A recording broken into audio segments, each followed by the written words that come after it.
Governor Jay Inslee slightly extends the eviction moratorium. And the U.S. debt limit could be reached in less than a month. These stories and more next on Murrow News 8. From the Northwest Public Broadcasting Studios on the campus of Washington State University, this is Murrow News 8.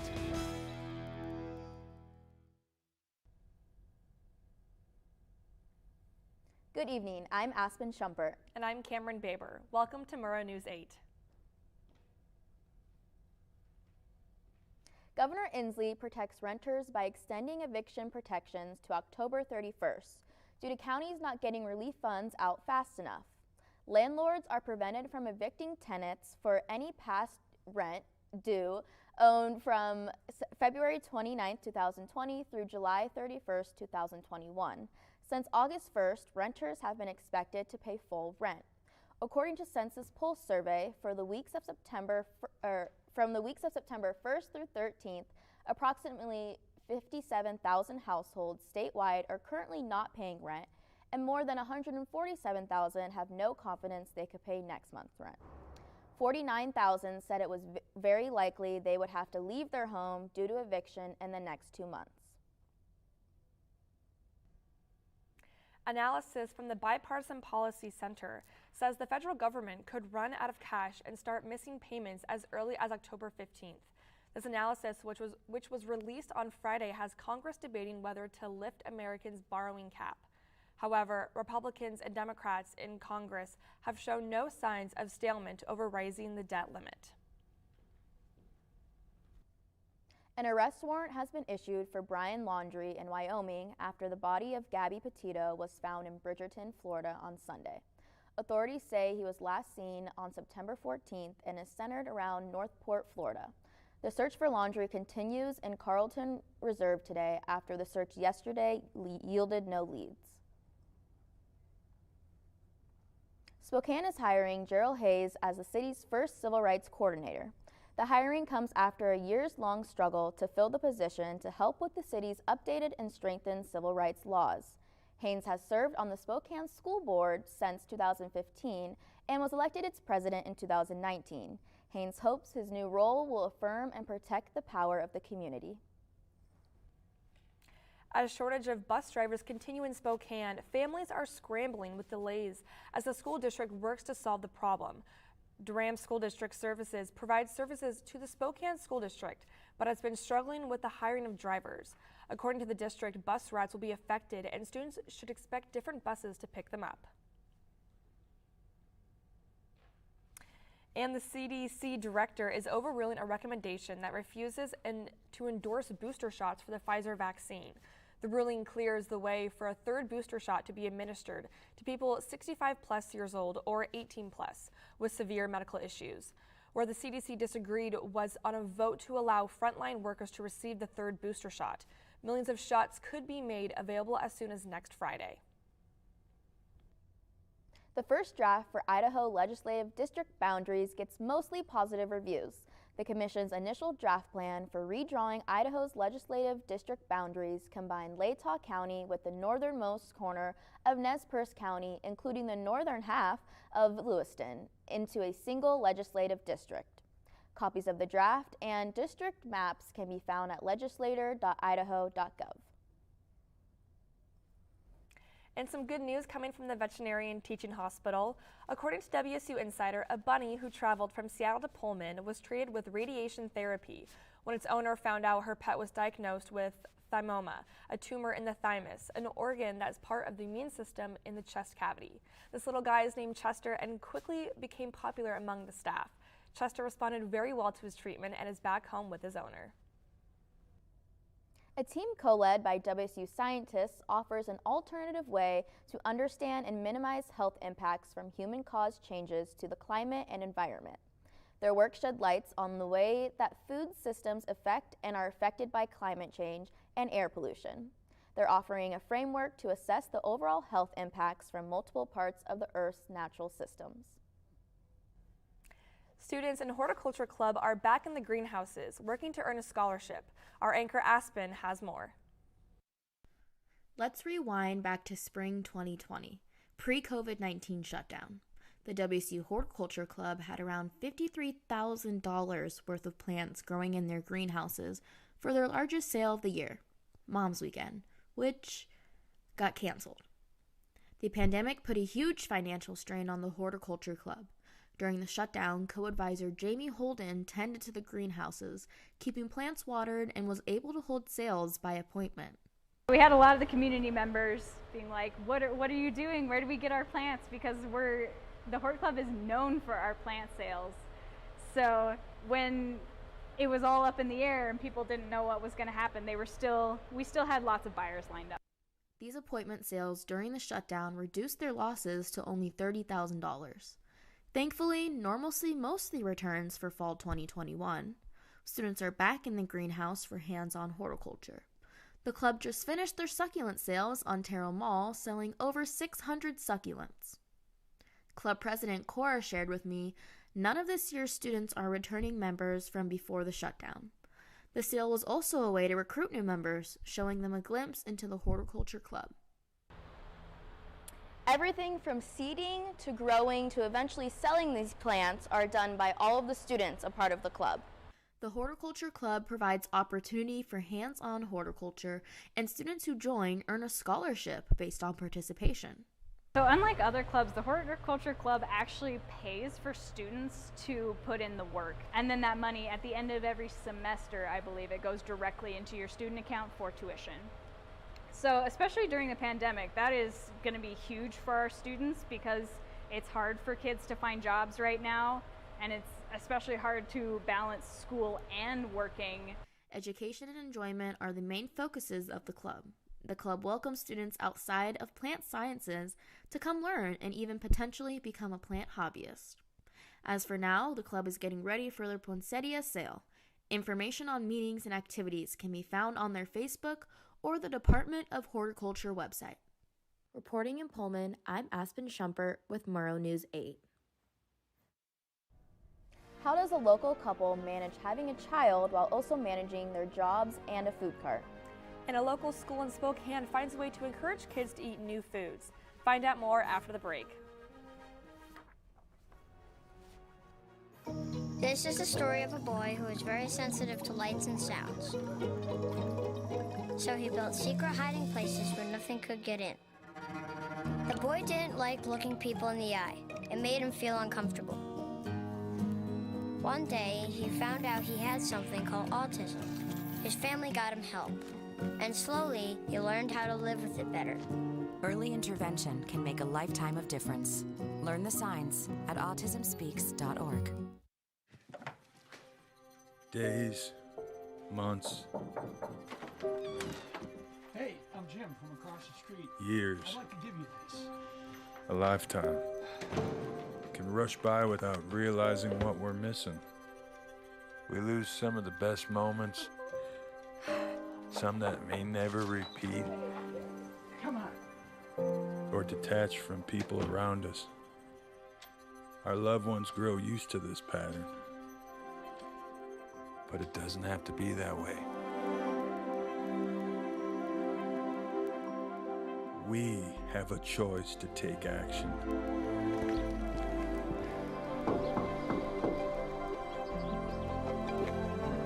It's never too late to live a full life again. Hear how many of us Vietnam veterans have managed our mental health and reconnected with our families. Visit maketheconnection.net to find out more.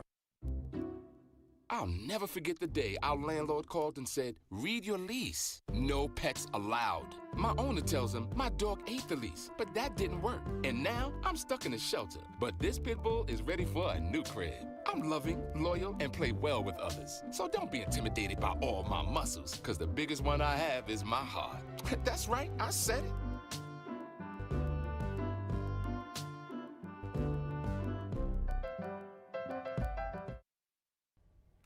There's a new barbecue food truck in town called Miss Huddy's, and they're bringing Central Texas barbecue to the Palouse.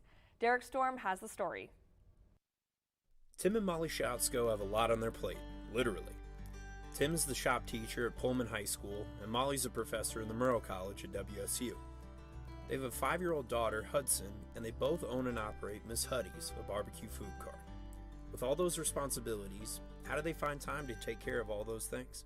The truth is everybody only has so much time in a day, and you give your energy to the things you think are important. And we think raising our daughter is important, and we give our energy to that.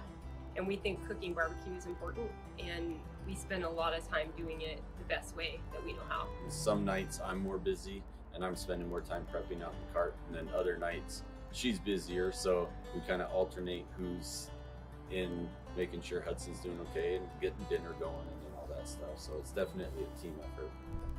It isn't easy balancing work, running a food cart, and being a parent, but according to the Schatzkos, bringing people together here at Paradise Creek Brewery for some barbecue makes it all worth it.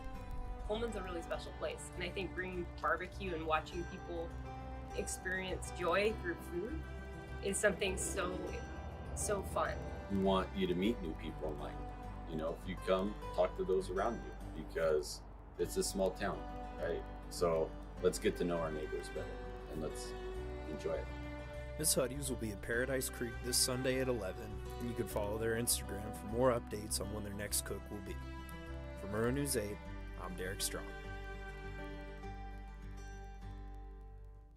A local Spokane elementary school is using a garden to teach students about food, math, and other subjects. The Project Learning Garden program is at Shiloh Hills Elementary that received 5 beds, soil, and starter plants for children to try new foods and learn the history of where fruits and veggies come from. Students 1st through 4th grade helped build the boxes and plant the food. Shiloh Hills was awarded a grant for this program, which was supported by Doyal Foods, Albertsons, and Safeway.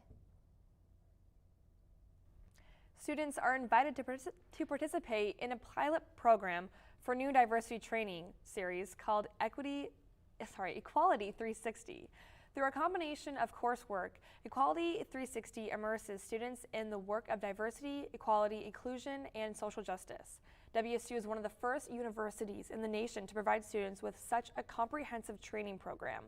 It provides students with a 360-degree view of what DEI is and the role it plays in personal and professional lives. Students interested can email Alan Sutton, Executive Director for Outreach and Education in the Division of Student Affairs. WSU's President Kirk Scholes discussed Nick Rolovich's vaccination status during the faculty meeting on Thursday. Rolovich had announced in July that he had not been vaccinated. He has since stated that he will comply with governor's orders. Scholes announced that there is no free passes regarding employees not complying with governor's orders, and that all employees will be treated the same. The Washington State Supreme Court overturned a 46-year sentence for a man who killed his father's little sister. Timothy Hagg was 17 when he committed the crime and was originally sentenced to serve a life in prison without the possibility of parole. 6 out of the 9 judges who ruled in the case said that the 46-year-old sentence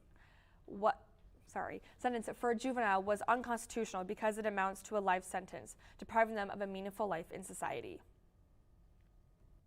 DJ Goldfinger's new location in Pullman. More on the Lumberyard with Jacoby Wright.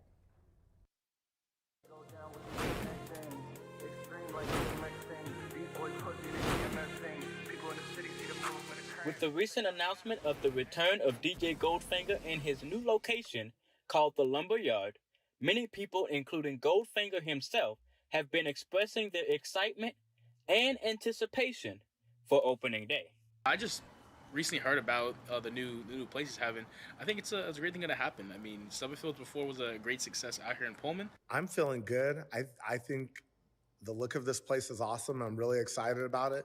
But anytime you open up something new, you're very nervous. So I'm nervous at the same time.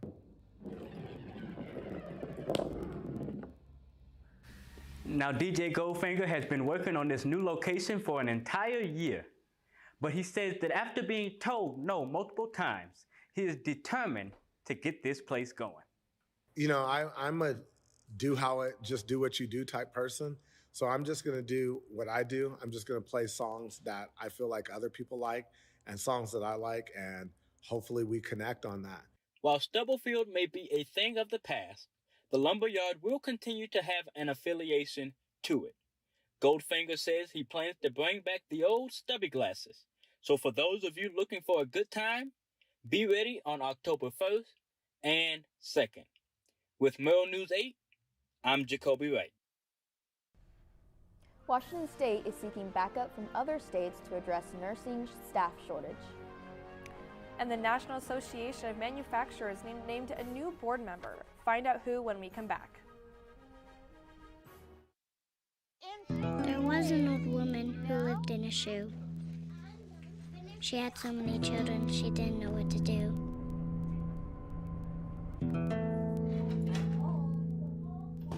She gave them some broth without any bread and kissed them all soundly and put them to bed. Hunger is a story we can end. End it at feedingamerica.org.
So, I just moved in with this family, and it's embarrassing.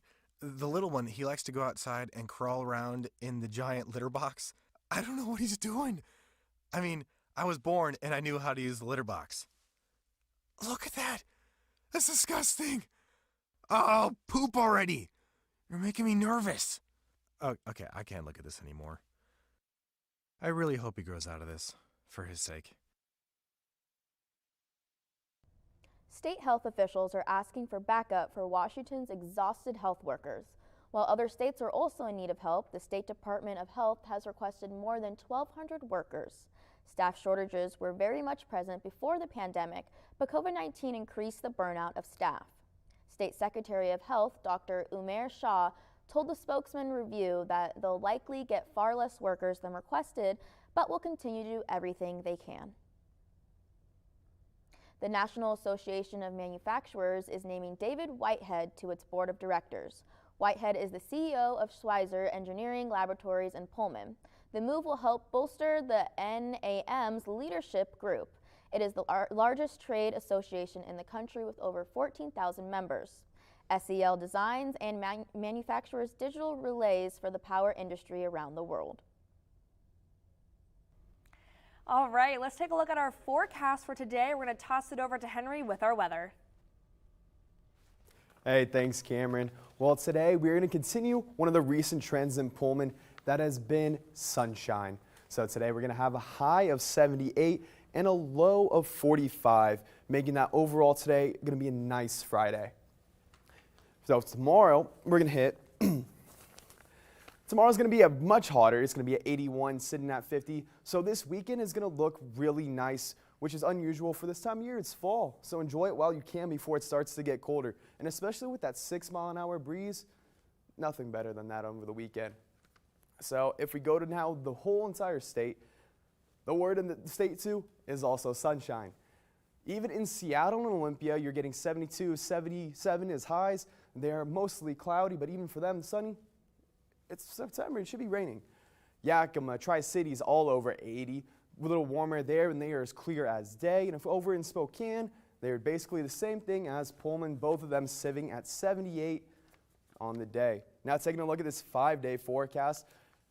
The sun hopefully will stick around a little bit longer, but on Monday you are going to have on Monday you're going to have this slow cold front pushing in, bringing in some rain for Tuesday and Wednesday, which is going to hopefully stick around for the weekend, but, you know, we never know. Guys, back to you. WSU soccer team kicks off their game today playing Arizona. And good news for the Coug tennis fans, the WSU tennis team starts the season as host of the Cougar Classic 2021. 1 in 3 adults has pre-diabetes. 1 in 3. That means it could be you, your favorite brother, your other brother, you, your football buddy, your football buddy, you, the boss's boss. If 1 in 3 adults has pre-diabetes, that means it could be you, your barber, your barber's barber. Nice work. Thanks. You, your plumber, Breathe right into your foot. your plumber's masseuse. Yes. You, your dog walker, On your left. your cat jogger. Or you, your co-pilot, your co-pilot's co-pilot. While 1 in 3 adults has prediabetes, with early diagnosis, prediabetes can be reversed. Take the risk test at doihaveprediabetes.org to know where you stand. Let me tell you about the toughest guy on earth. He does the work of 2 jobs, but only gets paid for 1. He's tough enough to feed the man that gave him a lifetime of nourishment.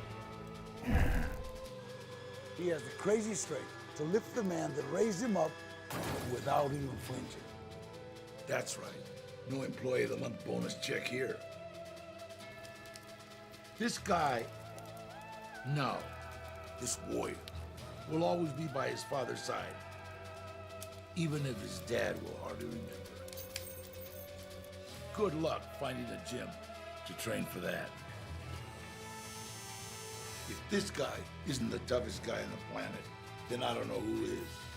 Caregiving is tougher than tough. Find the care guides you need at aarp.org/caregiving. Hey everyone, I'm Sydney Gardner. We're going to get started with sports today by taking a deeper look at esports here at WSU.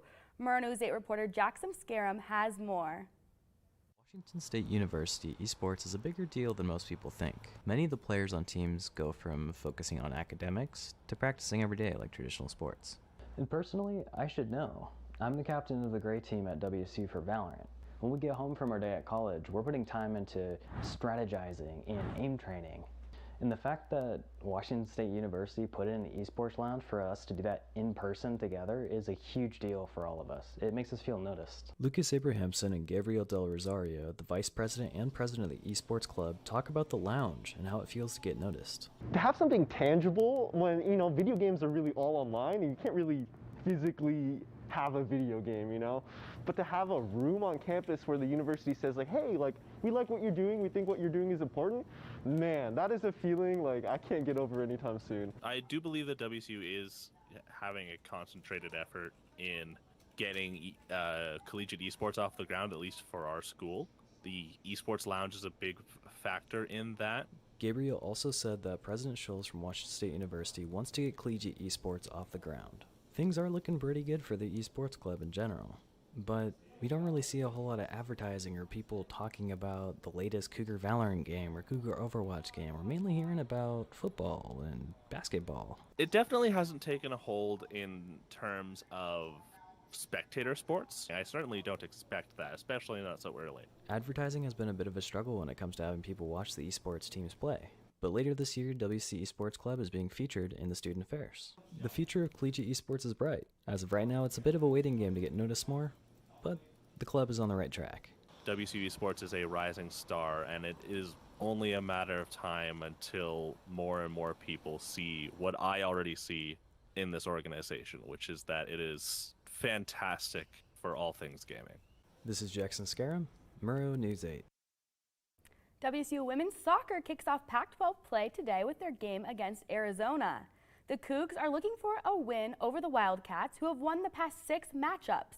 The game will take place on the lower soccer fields tonight at 5. However, the home field advantage has not been in the Cougs' favor during the recent Wildcat run, as Arizona has come to Pullman 4 times and taken home the win, including a 1-0 victory in the 2019 season. More exciting sports happening today on the Palouse. The WSU women's tennis team opens its fall season as they host the 2021 Cougar Classic. Joining WSU in the tournament will be Boise State, Eastern Washington, Idaho, Montana, Portland State, Seattle, and Utah State.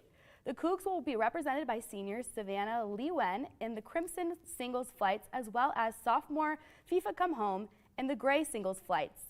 The two will also be paired up in the Crimson doubles draw.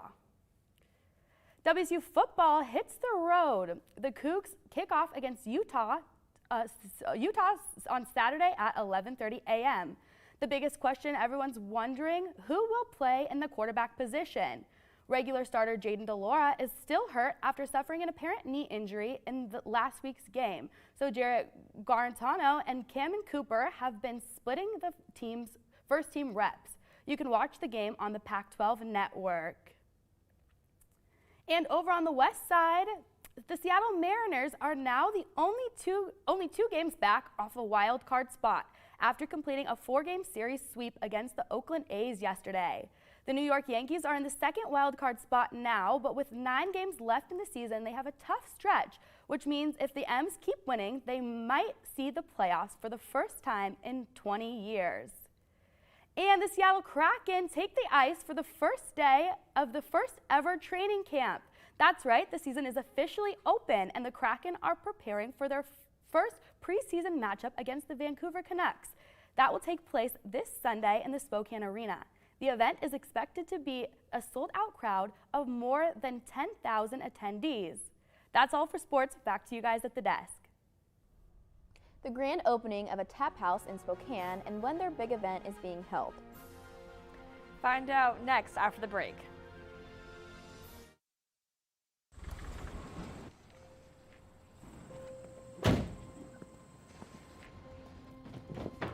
Dad, they took over my bedroom. Come on, come on.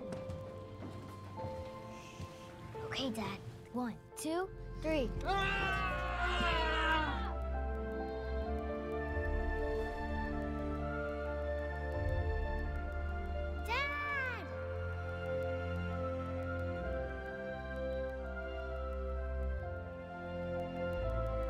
You saved me. Dad? Are you okay? I'm fine, dear.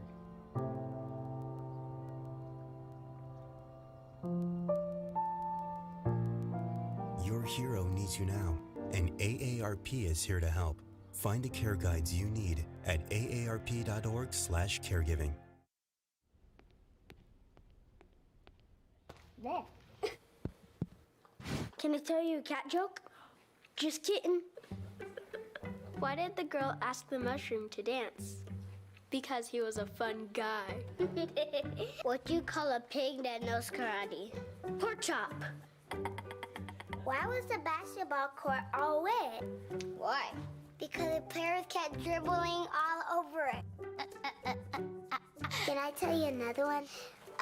So how does a tissue dance? Put a little boogie on it. What's Beethoven's favorite fruit? Banana. What is a boxer's favorite drink? Fruit punch.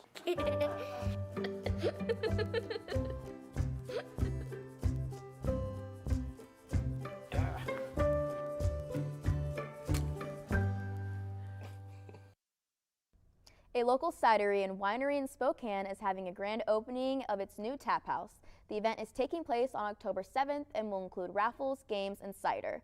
The public is invited. Hours of the new tap house are Wednesday through Sunday. All right, thanks for watching, everyone. Have a good night.